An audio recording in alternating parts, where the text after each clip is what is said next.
چھوٹے سیاہ سر اور سرخ چونچوں اور پنجوں والے وہ پرندے تھے، پیلے رنگ کے تھے پرندے، قد میں کبوتر سے چھوٹے، یعنی مقدار میں کبوتر سے چھوٹے، سیاہ ان کے سر تھے، کالے تھے اور لال چونچیں تھیں، اور پنجوں والے وہ پرندے تھے اور ان کی چونچوں میں کنکریاں تھیں۔ عمر کہتا ہے میں نے دیکھا پرندوں نے لشکر پر حلقہ باندھ لیا، یعنی پرندوں نے لشکر کا گھیراؤ کر لیا۔ ہر پرندے کے پاس 3 پتھر تھے، پتھر سے مراد 3 کنکر تھے ان کی چونچ میں، ایک چونچ میں 2 پنجوں میں کنکر تھے، اچھا، ایک چونچ میں اور دونوں پنجوں میں 2 کنکر، اس طرح ہر پرندے کے ساتھ 3 کنکر تھے۔ حضرت عبد المطلب نے مسعود ثقفی سے کہا تمہیں بھی کچھ نظر آیا ہے؟ کہنے لگا ہاں میں نے دیکھا ہے کہ سمندر کی طرف سے گہری سیاہی آ رہی تھی، یعنی پرندوں کا غول، کئی پرندے آ رہے تھے۔ عبد المطلب نے کہا وہ پرندے تھے؟ کہنے لگا تم نے سچ کہا، بخدا وہ پست پرواز تھے کہ اگر ہم انہیں پکڑنا چاہتے تو ہم پکڑ سکتے تھے، یعنی آہستہ وہ پرندے فضا میں پرواز کر رہے تھے، اڑ رہے تھے، اور وہ پرندے لشکر کا احاطہ کر لیے، گھیراؤ کر کے لشکر پر پتھر برسائے۔ عبید بن عمیر کہتے ہیں جب اللہ نے ہاتھی والوں کو ہلاک کرنا چاہا تو ان پر ابابیل پرندے بھیج دیے جو سمندر سے گروہ در گروہ نکلے، یعنی غول کے غول ایک بڑی جماعت کی شکل میں نکلے۔ ہر پرندے کے پاس 3 کٹے ہوئے پتھر تھے، ایک چونچ میں اور 2 پنجوں میں۔ 3 پرندے کٹے ہوئے پتھر، یعنی وہ نوکیلے پتھر تھے، اچھا اچھا اچھا، جیسا کہ اس سے پہلے گزرا کہ جس کے بھی سر پر وہ کنکر پڑا اس کے پیٹ سے وہ کنکر باہر نکلا، یعنی اتنی تیزی کے ساتھ اور اتنا گہرا زخم ہوا کہ اللہ تعالیٰ نے ابابیل کے ذریعے، چھوٹے سے پرندوں کے ذریعے 20,000 کا لشکر، غالباً اس سے پہلے ذکر گزرا کہ 20,000 کا لشکر تھا، وہ 20,000 سپاہی تھے، تو اللہ نے چھوٹے پرندوں کے ذریعے ان کو شکست دے دی، ان کو ہلاک کر دیا۔ ایک چونچ میں کنکر تھا اور 2 پنجوں میں۔ پرندے آ کر ان کے سروں پر صف بستہ ہو گئے، یعنی ان کے اطراف ان کے اوپر چھا گئے پورے پرندے، اور انہوں نے چیختے ہوئے پتھر پھینکنا شروع کر دیے اللہ کے حکم سے۔ کوئی پتھر زمین پر نہ گرا، کسی نہ کسی انسان کے سر پر گرا اور اس کے پیچھے کے راستے سے نکلتا ہوا چلا گیا، یعنی اللہ کے حکم سے وہ پرندے کنکر لے کر آئے تھے، اور وہ کسی کے بھی منہ میں سے پرندوں کے وہ کنکر زمین پر نہیں گرا، جس کا نام اس پر لکھا ہوا تھا وہ اس کے سر پر گرا اور اس کو چیرتا ہوا وہ کنکر باہر نکل گیا، جس سے وہ ہلاک ہو گیا۔ عبید بن عمیر کہتے ہیں مجھے عمرو بن طلحہ نے اور انہی جوسا بن عبید بن امیہ بن عبد الرحمن نے بتایا، کہتے ہیں کہ میں نے نوفل بن معاویہ دوعلی سے سنا، وہ بتلا رہے تھے کہ اصحاب فیل پر جو پتھر برسائے گئے میں نے انہیں دیکھا تھا، وہ پتھر، وہ کنکر جو ابرہہ کے لشکر پر برسائے گئے وہ دیکھے تو کتنے چھوٹے تھے، وہ چنے کے برابر، مسور کے دانے سے کچھ بڑے اور سرخ رنگ کے تھے، گویا وہ یمنی موتی تھے۔ ایک صاحب جنہوں نے وہ کنکر کا مشاہدہ کیا، کنکر دیکھا، ان کا بیان ہے کہ وہ چنے کے دانے کے برابر، یعنی معمولی چھوٹے تھے، مسور کے دانے سے کچھ بڑے، اور رنگ ان کا سرخ تھا۔ اسی سے اللہ نے اصحاب فیل کو ہلاک کیا، ان کو موت کے گھاٹ اتار دیا۔ واقدی کہتے ہیں یہ ایک مشہور مورخ ہیں، جب ابرہہ واپس بھاگنے لگا تو میں نے سنا ہے نفیل حمیری، حمیر ایک قبیلے کا نام ہے، نفیل ایک شخص کا نام ہے جو حمیر سے تعلق رکھتے ہیں۔ نفیل حمیری نے جو اسے دیکھ رہا تھا یہ کہا این المفر والالہ الطالب والاشرم المغلوب غیر الغالب، کہاں بھاگ رہے ہو؟ خدا تمہارے تعاقب میں ہے، اللہ تمہارا تعاقب کر رہا ہے، پرندوں کو تمہاری ہلاکت کے لیے بھیجا ہے۔ اب اشرم، ابرہہ کا نام ہے یہ، اب اشرم مغلوب ہو کر رہے گا، کبھی غالب نہیں ہو سکتا۔ یعنی اشرم جو کعبۃ اللہ کو، خانہ کعبہ کو ڈھانے کی بری نیت سے آیا تھا، اللہ نے اس کے لشکر کو ہلاک کر دیا اور اس کو بھی اللہ نے مغلوب کر دیا، وہ اپنے جس ارادے سے آیا تھا اس ارادے میں وہ ناکام لوٹا۔ ابرہہ نے کعبۃ اللہ کو مسمار کرنے کا ارادہ کیوں کیا تھا؟ یعنی ابرہہ یہ جو یمن کا بادشاہ تھا، صنعاء کا، اس نے خانہ کعبہ کو گرا دینے کا ارادہ کیوں کیا تھا؟ محمد بن اسحاق مشہور مورخ ہیں، یہ تاریخ داں وغیرہ نے لشکر فیل کے آنے کا سبب، ہاتھی والوں کا لشکر جو مکہ مکرمہ آیا، کیوں آیا، یہ لکھا ہے کہ ابرہہ شاہ یمن نے صنعاء میں خلیس نام کا ایک بڑا گرجا گھر بنایا، ایک عیسائی ایک چرچ بنایا بڑا۔ اس دور میں روئے زمین پر ایسا کوئی گرجا گھر نہیں تھا، یعنی شاندار، اور اس زمانے کی تعمیر کے حساب سے اس میں سونا چاندی ہیرے جواہرات، اور بہرحال ایک بہت عالی شان گرجا گھر اس نے بنایا تھا۔ پھر اس نے شاہ حبشہ، حبش ایک ملک کا نام ہے، شاہ حبشہ نجاشی کو خط لکھا کہ اے بادشاہ، کیونکہ حبشی اقتدار کا اصل مرکز حبشہ یعنی سوڈان ہی تھا، جہاں کے فرما روا کو نجاشی، حبش کے بادشاہ کو نجاشی کہا جاتا تھا، اس کا لقب نجاشی تھا، جبکہ یمن پر ان کا قبضہ اس طرح ہوا کہ یمن کے بادشاہوں میں سے ذو نواس نے یہودیت، مذہب یہودیت کو اختیار کر لیا اور عیسائیوں پر عرصہ حیات تنگ کر دیا۔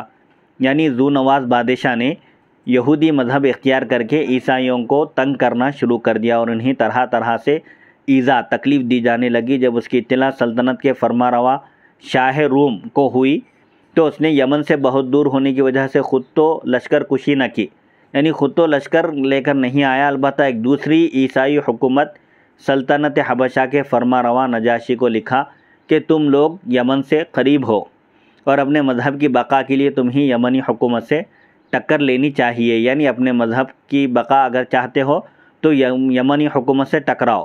تب حبشیوں نے یمن پر چڑھائی کر کے یعنی حملہ کر کے اسے فتح کر لیا۔ یمن پر سب سے پہلے نجاشی نے اربات نامی شخص کو امیر مقرر کیا، حاکم مقرر کیا، جو برسوں وہاں حاکم رہا۔ اس کے بعد ابرہہ اشرم نے نجاشی کے اشارے سے اربات کا خاتمہ کر کے زمام حکومت کی باغ ڈور سنبھال لی، یعنی حکومت اپنے کنٹرول میں لے لی، اور بعد ازاں واقع فیل کا وقوع ہوا۔ یعنی اس کے بعد جب اشرم نامی بادشاہ نے یمن کی حکومت سنبھالی تو اس وقت یہ واقعہ پیش آیا۔ تو اشرم نے ایک گرجا گھر، عالی شان گرجا گھر تعمیر کر کے نجاشی، حبش کے بادشاہ نجاشی کو خط لکھا کہ اے بادشاہ، میں نے یہاں ایک گرجا گھر بنایا ہے، ایسا گرجا آپ سے پہلے کسی بھی فرما روا نے نہیں بنایا ہوگا، لیکن یہیں بس نہیں، میں عرب کے حاجیوں کو بھی حج کرنے کے لیے ادھر پھیر لاؤں گا۔ یعنی مکہ مکرمہ کو لوگ دور دراز ملکوں سے سفر کرتے ہوئے خانہ کعبہ کا طواف کرنے آتے ہیں۔ یہ بادشاہ نے، جیسا کہ حضرت شیخ الاسلام عارف باللہ مولانا حافظ محمد انوار اللہ فاروقی رحمۃ اللہ علیہ، بانی جامع نظامیہ رحمۃ اللہ علیہ نے بھی اپنی ایک تصنیف میں لکھا ہے غالباً کہ ابرہہ نے پوچھا کہ لوگ مکہ مکرمہ کیوں جاتے ہیں، تو اس سے کہا گیا کہ وہاں خانہ کعبہ ہے، اللہ کا گھر ہے، جس کو اللہ کی طرف نسبت کر کے کہا جاتا ہے، تعظیم کے لیے، اس کا مقام و مرتبہ بتانے کے لیے، خانہ کعبہ کا طواف کرنے کے لیے لوگ وہاں جاتے ہیں حج کے ارادے سے۔ تو اس نے پوچھا کہ وہ خانہ کعبہ کس چیز کا بنا ہوا ہے، تو لوگوں نے کہا وہ خانہ کعبہ تو پتھر کا بنا ہوا ہے۔ تو اس نے کہا جب پتھر کا بنا ہوا ہے اور اتنے لوگ اس کی زیارت کے لیے اور اس کے طواف کے لیے آتے ہیں، میں اس سے بھی عالی شان اور سونے اور چاندی کا بہترین گھر بناؤں گا اور لوگوں کو اس کا طواف کرنے کے لیے بلاؤں گا۔ عربوں کو جب ابرہہ کے عزائم کی خبر ہوئی، اہل عرب کو جب معلوم ہوا کہ ابرہہ خانہ کعبہ کے مقابل میں ایک گھر بنانے والا ہے، تو عرب کے قبیلے بنی تمیم کے ایک شخص کو بڑا طیش آیا، غصہ آیا۔ وہ چپکے سے خاموشی سے گیا ابرہہ کے بنائے ہوئے گرجا گھر میں، ضرورت سے فارغ ہوا اور خاموشی سے چلا آیا۔ جس گھر کو وہ مقدس اور محترم بنانا چاہتا تھا، عرب کے ایک شخص کو غصہ آیا تو وہ گئے اور اس کے بنائے ہوئے گھر میں انہوں نے ضرورت سے فارغ ہو کر خاموشی سے چلا آیا۔ ابرہہ کو پتہ چلا تو کہنے لگا یہ کس نے کیا ہے، یہ حرکت کس نے کی ہے؟ کسی نے بتلایا کہ انہی میں سے کسی شخص کا کام ہے جو مکے والے خانہ کعبہ کا حج کرتے ہیں، کیونکہ انہوں نے سنا ہے کہ آپ یمن کے گرجا کا حج کروانا چاہتے ہیں۔ آپ کا یہ ارادہ دیکھ کر وہ آیا اور وہ شخص یہاں ضرورت سے فارغ ہو کر چلا گیا، اور بتلایا گیا کہ یہ جگہ، اور یہ بتایا کہ یہ جگہ اسی لائق ہے، یعنی ضرورت سے فارغ ہونے کی جگہ ہے، یہ کوئی عبادت کی، تقدس کی، احترام کی جگہ نہیں ہے۔ ابرہہ یہ سن کر غصے میں آ گیا اور بیت اللہ کو یعنی خانہ کعبہ کو ڈھانے کا تہیہ ارادہ کر لیا۔ 11ویں فصل، بچپن سے بعثت تک ظاہر ہونے والے نبوت کے دلائل۔ نمبر 83، ابن شہاب زہری مشہور تابعی ہیں، بڑے اپنے وقت کے جلیل القدر عالم ہیں۔ ابن شہاب زہری کہتے ہیں کہ حضرت عبد المطلب نے حضرت عبداللہ کو مدینہ طیبہ میں کھجوریں لانے کے لیے بھیجا، تو وہیں مدینہ طیبہ میں کسی مرض کے ساتھ حضرت عبداللہ کی وفات ہو گئی، یعنی حضور پاک علیہ الصلوۃ والسلام کے والد ماجد کا مدینہ منورہ میں انتقال ہو گیا۔ اس کے بعد نبی کریم صلی اللہ علیہ وسلم پیدا ہوئے اور حضرت عبد المطلب کی نگرانی میں پرورش پانے لگے۔ نبی کریم صلی اللہ علیہ وسلم سے پیر اور ربیع الاول کا تعلق۔ نمبر 84 ابن عباس رضی اللہ عنہما سے روایت ہے، کہتے ہیں نبی کریم صلی اللہ علیہ وسلم پیر کے دن، دوشنبے کے دن ربیع الاول کے پہلے حصے میں، یعنی ربیع الاول کے ابتدائی دنوں میں آپ پیدا ہوئے۔ آپ پر نبوت کا نزول ہوا، یعنی آپ پر وحی نازل ہوئی پیر کے دن ربیع الاول کے پہلے حصے میں۔ آپ مدینہ طیبہ میں تشریف لائے تو پیر کے دن ربیع الاول کے پہلے حصے میں، اور آپ کا وصال با کمال ہوا تو پیر کے دن ربیع الاول کے پہلے حصے میں۔ آپ صلی اللہ علیہ وسلم کی خاص مناسبت ہے مہینوں میں ربیع الاول کے مہینے کو اور دنوں میں پیر کے دن کو، کہ یہ سب اہم واقعات پیر کے دن اور ربیع الاول کے مہینے میں پیش آئے۔ آپ صلی اللہ علیہ وسلم ختنہ شدہ پیدا ہوئے۔ نمبر 85 عن انس بن مالک عن نبی صلی اللہ علیہ وسلم قال من کرامتی علی ربی انی ولدت مختونا ولم یر احد سوءتی۔ یہ ایک حدیث شریف ہے، تخریج امام سیوطی خصائص کبریٰ جلد اول میں لکھتے ہیں کہ اسے طبرانی، حضرت امام طبرانی نے معجم اوسط میں، اور خطیب بغدادی اور ابن عساکر نے مختلف طرق یعنی مختلف سندوں کے ساتھ حضرت انس رضی اللہ عنہ سے روایت کیا ہے، اور صاحب مجمع الزوائد ہیثمی نے جلد نمبر 8 صفحہ نمبر 224 پر اس کی تخریج طبرانی صغیر اور اوسط دونوں سے کی ہے، یعنی مجمع الزوائد میں اس حدیث کو صاحب مجمع الزوائد ہیثمی نے طبرانی کی معجم صغیر اور معجم اوسط دونوں سے وہ روایت نقل کی ہے۔ مستدرک جلد نمبر 2 صفحہ نمبر 602 میں امام حاکم فرماتے ہیں تواترت الاحادیث انہ علیہ الصلوۃ والسلام ولد مختونا۔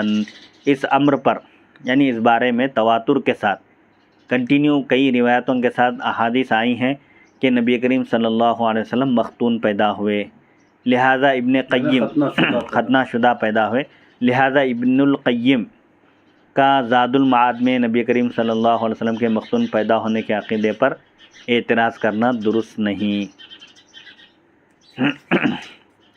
حضرت انس بن مالک رضی اللہ عنہ سے روایت ہے کہ نبی کریم صلی اللہ علیہ وسلم نے ارشاد فرمایا، اللہ کے ہاں میری تعظیم و تکریم میں سے یہ بات بھی ہے کہ میں ختنہ شدہ پیدا ہوا اور کسی شخص نے میری جائے سطر نہ دیکھی، یعنی وہ حصہ کسی نے نہیں دیکھا، اللہ نے اس کو بھی محفوظ رکھا۔ سبحان اللہ سبحان اللہ۔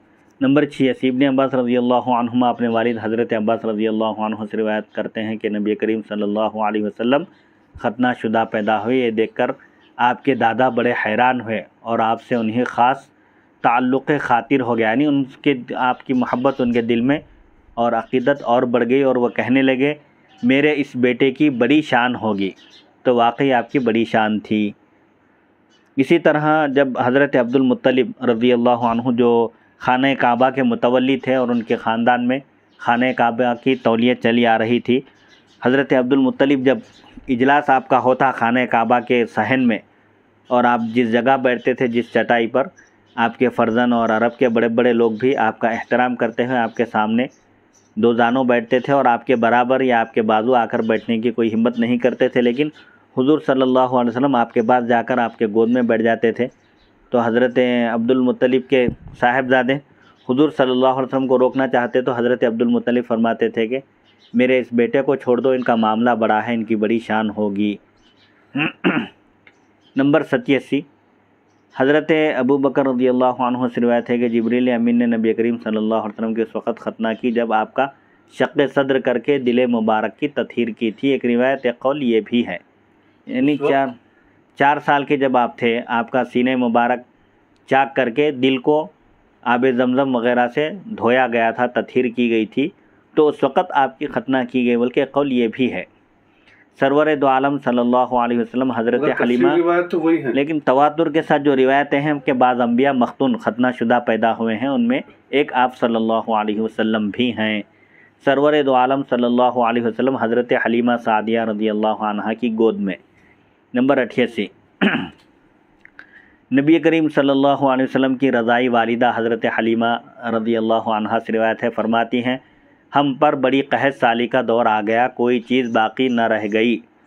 میں اپنے قبیلے بنو سعد کی چند عورتوں کے ساتھ دودھ پینے والے بچے لینے کے لیے اپنی سفید و سبز رنگ والے خچر پر مکہ مکرمہ کی طرف آئی. عرب میں یہ طریقہ تھا کہ جب بچے پیدا ہوتے نومولود بچوں کو دائیوں کے حوالے کیا جاتا اور وہ انہیں لے جا کر گاؤں کی فضا میں اور اس کی آب و ہوا میں تر و تازہ ہوا میں بچوں کی پرورش کرتے تھے.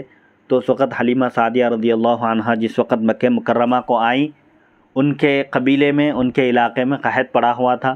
بکریوں قحط سالی یعنی وہاں پر بارش نہ ہونے کی وجہ سے فصل نہیں تھی، غلہ اور اناج نہیں تھا، بکریوں کے تھنوں میں دودھ نہیں تھا، اور اونٹنیاں جانور وغیرہ بھی لاغر اور کمزور ہو گئے تھے.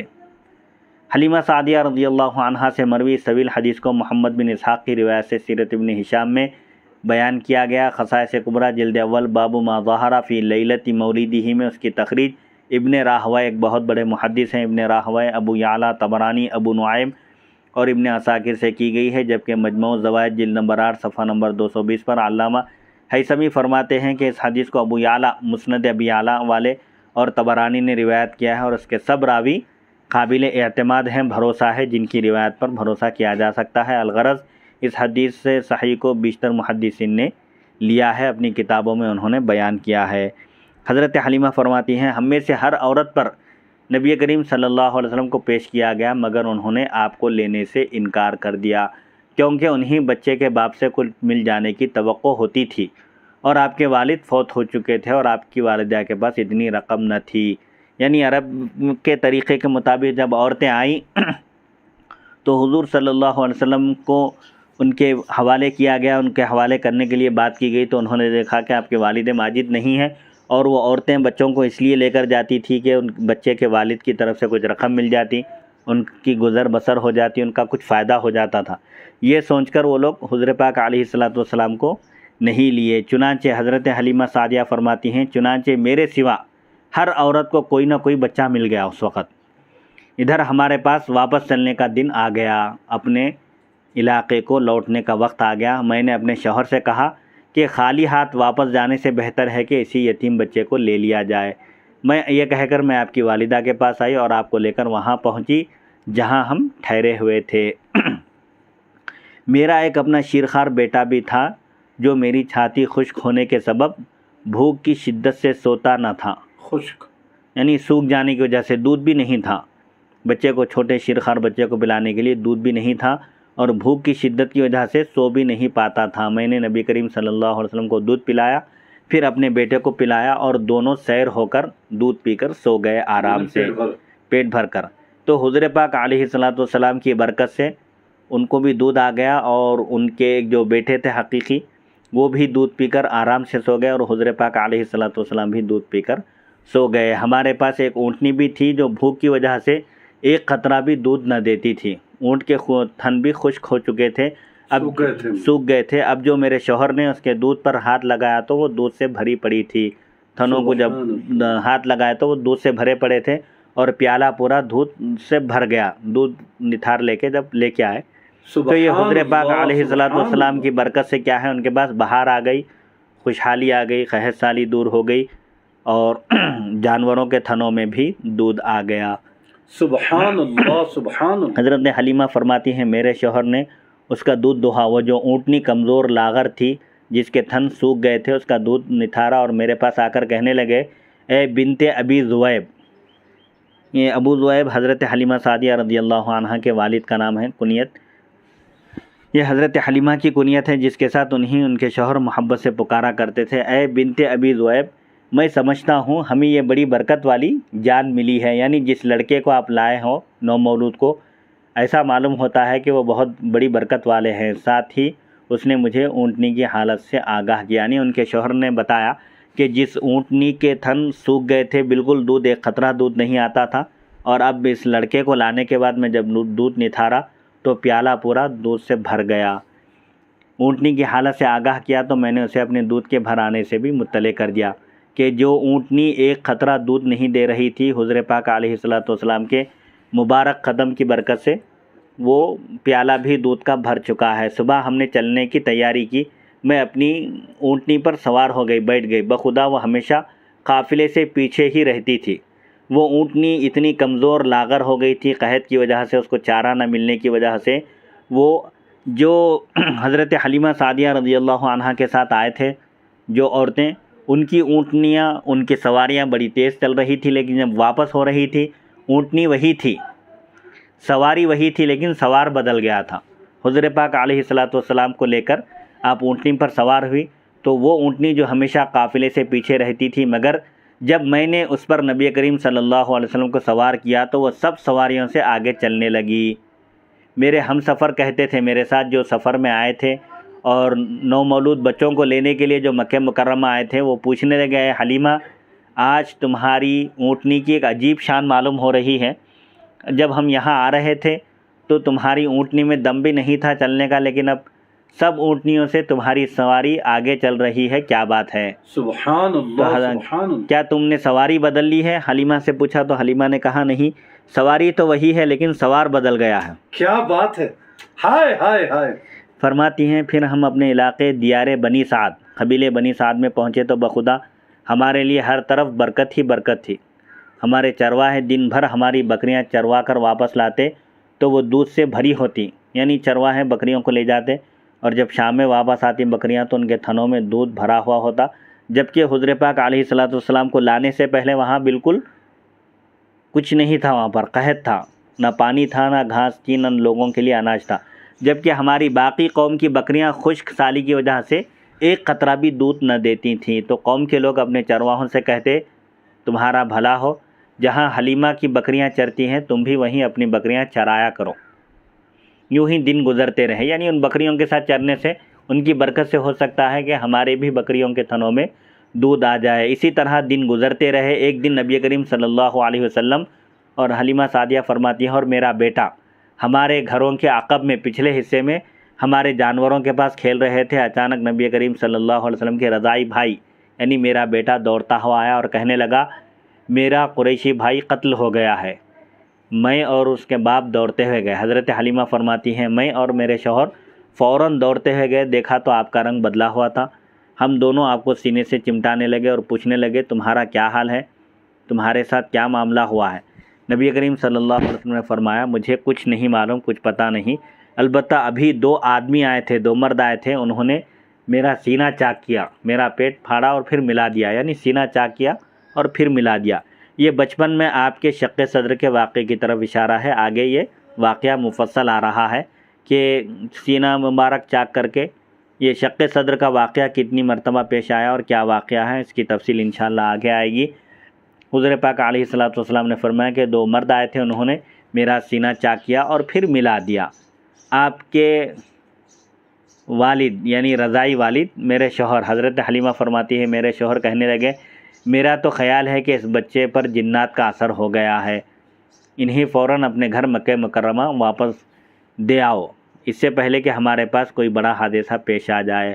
اب اس کا ہر وقت یہی تکرار تھا، یعنی حضور پاک علیہ الصلوۃ والسلام کے یہ رضائی والد یہی کہہ رہے تھے حضرت حلیمہ سعدیہ سے کہ انہیں فوراً مکہ مکرمہ لے کر جاؤ اور ان کی والدہ کے حوالے کر دو۔ چنانچہ حضرت حلیمہ فرماتی ہیں میں آپ کو آپ کی والدہ کے پاس لے آئی اور کہا کہ میں ان کی دایا ہوں، میں نے ان کا دودھ چھڑوا دیا ہے، مجھے ڈر ہے کہ وہاں انہیں کوئی حادثہ لاحق ہو جائے، کہیں ایسا نہ ہو کہ ان کے ساتھ کوئی ناگہانی مصیبت پیش آ جائے، لہٰذا آپ انہیں واپس لے لیجئے۔ آپ کی والدہ نے کہا کیا بات ہے، تم ان سے بے رغبت ہو گئی ہیں، یعنی بیزار ہو گئی ہیں کیا سنبھال کر؟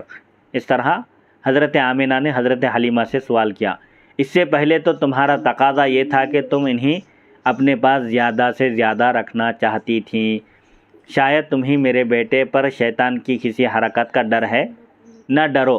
حضرت آمنہ رضی اللہ عنہا فرماتی ہیں ممکن ہے کہ اس دوران تمہارے پاس کوئی ایسا واقعہ پیش آیا ہوگا جس کی وجہ سے تم نے یہ سمجھ لیا کہ ان پر کوئی سحر کا عاصب کا جنات کا اثر ہو گیا ہے، اس بات کا خدشہ مت کرو، کیوں؟ فَإِنَّ ابْنِي هَذَا مَعْصُومٌ مِّنَ الشَّيْطَانِ، حضرت آمنہ فرماتی ہیں میرے یہ بیٹے شیطان سے معصوم ہیں، محفوظ ہیں، اللہ کی حفاظت میں ہیں۔ کیوں؟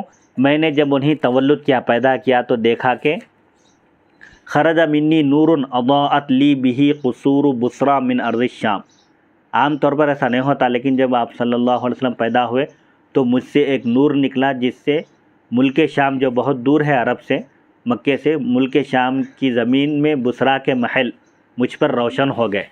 یعنی سبحان اللہ سبحان اللہ، حضور پاک علیہ ہزاروں کلومیٹر کا فاصلہ، ہزاروں کلومیٹر کا فاصلہ ہے، تو حضور پاک علیہ السلام کی پیدائش کے موقع پر ساری کائنات اس وقت روشن اور منور ہو گئی تھی، اور حضور پاک علیہ السلام کی جب ولادت ہوئی اس موقع پر، چونکہ عرب میں لڑکیوں کی پیدائش ہوتی تو وہ لڑکی کی پیدائش کو منحوس سمجھتے اور روتے تھے اور افسوس کا اظہار کرتے تھے، اس لیے اللہ نے ایسا انتظام فرمایا کہ حضور پاک علیہ السلام کی جب پیدائش ہوئی تو اس وقت پورے عرب میں لڑکے ہی پیدا ہوئے، ہائے ہائے ہائے، تاکہ سارے لوگ حضور پاک علیہ السلام کی ولادت باسعادت کی خوشی میں شریک رہیں۔ نمبر 49، برہ بنت ابی تجرہ کہتی ہیں سب سے پہلے ابو لہب کی باندی سویبہ نے نبی کریم صلی اللہ علیہ وسلم کو دودھ پلایا، کیونکہ اپنے بیٹے مسروح کے پیدا ہونے کی وجہ سے وہ اپنی چھاتی میں دودھ رکھتی تھی۔ ابو لہب کی جو باندی تھی سویبہ نے حضور پاک علیہ السلام کو دودھ پلایا، کیونکہ ان کا بھی ایک نومولود لڑکا تھا اس وقت۔ یہ حضرت حلیمہ کے آنے سے چند دن پہلے کی بات ہے۔ بعض روایات کے مطابق سویبہ نے آپ کو 7 دن دودھ پلایا۔ یہ ابو لہب کی باندی تھی۔ جب نبی کریم صلی اللہ علیہ وسلم کی پیدائش ہوئی تو سویبہ نے ابو لہب کو خوشخبری دی، بشارت دی کہ تمہارے بھائی عبداللہ کے گھر فرزند پیدا ہوئے ہیں۔ اسی خوشی میں ابو لہب نے سویبہ کو آزاد کر دیا اور حکم دیا کہ نبی کریم صلی اللہ علیہ وسلم کو وہ آزادی کے بعد دودھ پلایا کریں، چنانچہ وہ دودھ پلاتی رہیں۔ سویبہ کے ایمان لانے میں اختلاف ہے، بعض محدثین نے انہیں صحابیات میں شمار کیا ہے، اور کتب سیرت میں آیا ہے کہ نبی کریم صلی اللہ علیہ وسلم ان کے دودھ پلانے کی وجہ سے ان کا بڑا احترام کرتے تھے، رضائی والدہ کے درجے میں تھی، اور مدینہ منورہ سے ان کے لیے ملبوسات کپڑے بھیجا کرتے تھے۔ ان کی وفات ہجرت کے 8ویں سال واقع خیبر کے بعد ہوئی۔ سویبہ نے آپ سے پہلے آپ کے چچا حضرت حمزہ کو بھی دودھ پلایا تھا، اور آپ کے بعد ابو سلمہ بن عبد الاسد مخزومی کو پلایا۔ گویا حضرت امیر حمزہ رضی اللہ عنہ رضائی طور پر نبی کریم صلی اللہ علیہ وسلم کے بھائی بھی ہیں، رضائی بھائی بھی ہیں اور محبوب چچا بھی ہیں۔ اور پیچھے گزر چکا ہے کہ نبی کریم صلی اللہ علیہ وسلم کی والدہ آمنہ بنت وہب اور امیر حمزہ رضی اللہ عنہ کی والدہ حصالہ بنت وہیب باہم چچازاد بہنیں ہیں، کیونکہ وہب اور وہیب یہ دونوں حقیقی بھائی تھے، تو اس طرح ایک لحاظ سے امیر حمزہ نبی کریم صلی اللہ علیہ وسلم کے خالہ زاد بھائی بھی ہوتے ہیں رشتے میں والدہ کی طرف سے۔ گویا جناب حمزہ کو امام الانبیاء سے 3 نہایت گہرے رابطے حاصل ہیں، تعلقات۔ ایک تو چچا ہیں حقیقی، اور رضائی بھائی بھی ہیں، اور والدہ کی طرف سے خالہ زاد بھائی۔ اچھا، حضرت حمزہ کی والدہ کی طرف سے سگے خلیرے بھائی بھی ہوں۔ ہاں، کیونکہ وہب اور وہیب حضرت آمنہ کے والد اور حضرت عبداللہ کی والدہ کے والد، وہب اور وہیب دونوں بھائی تھے قبیلے بنو زہرہ کے۔ ایک کے داماد دادا ہیں اور ایک کے داماد بیٹے ہیں، سمجھے۔ حضرت عبد المطلب وہیب کے داماد ہیں اور حضرت عبداللہ وہب کے داماد ہیں۔ اچھا، باپ بیٹے دونوں 2 بھائیوں کے داماد ہیں، تو اس حساب سے حضرت عبداللہ کی والدہ اور حضرت عبداللہ کے اہلیہ دونوں بہنیں ہیں خلیری۔ جی جی جی جی، تو اس حساب سے 3 رشتے ہو گئے حضرت حمزہ کے۔ حضرت حلیمہ سعدیہ رضی اللہ عنہا کا گھر برکتوں کا گہوارہ بن گیا۔ انشاءاللہ یہ حضرت حلیمہ رضی اللہ عنہا کے گھر حضور پاک علیہ السلام کی آمد کی جو برکتیں جو ظاہر ہوئی ہیں، انشاءاللہ اگلی نشست میں اس کو بیان کیا جائے گا۔ وصلی اللہ تعالی علی خیر خلقہ سیدنا محمد و آلہ و صحبہ اجمعین والحمد للہ رب العالمین۔